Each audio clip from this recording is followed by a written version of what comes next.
Hi, I'm Alicia Kennedy. I'm a food and culture writer and the publisher of From the Desk of Alicia Kennedy, a twice weekly newsletter on food, culture, politics, and media. Today, I'm bringing you a conversation I had in March with the wonderful essayist, translator, and poet Carina del Valle Schorkse.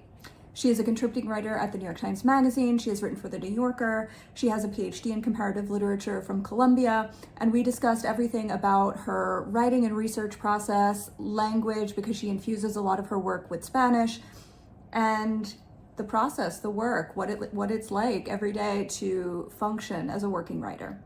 I hope you enjoy it. You can find the entire conversation at aliciakennedy.news. Hi, Lakita. Hi. Oh, do you guys know each other? I love that. We We do. met in Boston. That's so cute. So, Amazing.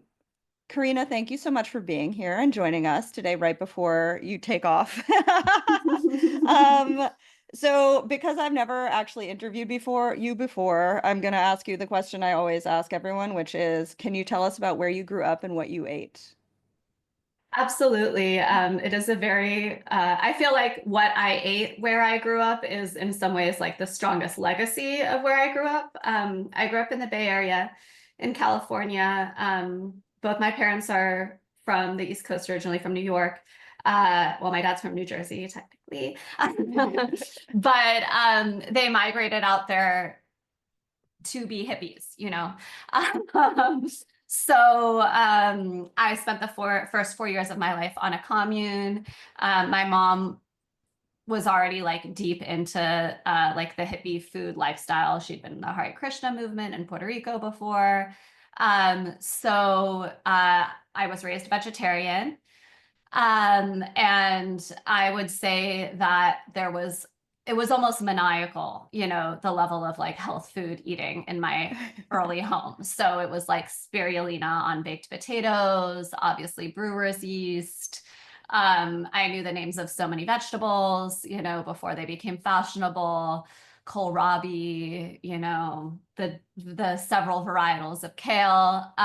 We lived a few blocks. The apartment where I grew up was a few blocks from the biggest farmers market in the county in San Rafael. And we would always go at the end of the day, and the farmers would be like basically giving, everything would be half off. They knew my mom well. And like in the summer, we'd get things for free, like, you know, melons, like lots of strawberries, and then we'd give them away to her friends. I always like had a more kind of like more indulgent interest when it came to food, you know. I found my mother's approach a little bit on the aesthetic side. And like, so, and I also spent time with my parents split up when I was 4.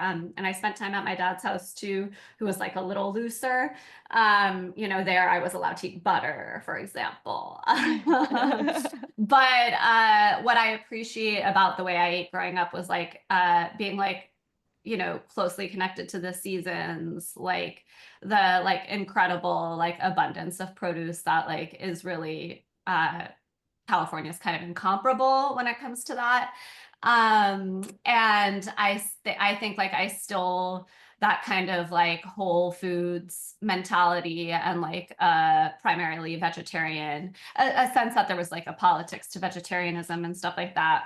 I carry with me to this day. I just eat a lot more like full fat dairy products and pasta than was like permitted in my youth. Mm-hmm. Right. No, I love hearing about people who actually grew up with the hippie food stuff because it was so foreign to me as a child.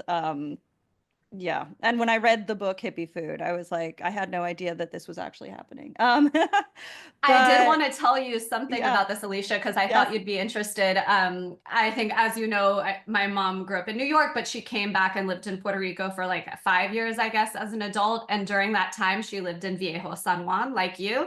And one of the things she did was for the vegetarian restaurant in Rio Piedras, which was connected to a Seventh-day Adventist community, also vegetarian. She did research for their cookbook. So she Oh, like cool. read all the different dietary books and then made recommendations for like prenatal diet and everything for the official cookbook of the Rio Piedras restaurant. So, you know, we're true to this, not new to this.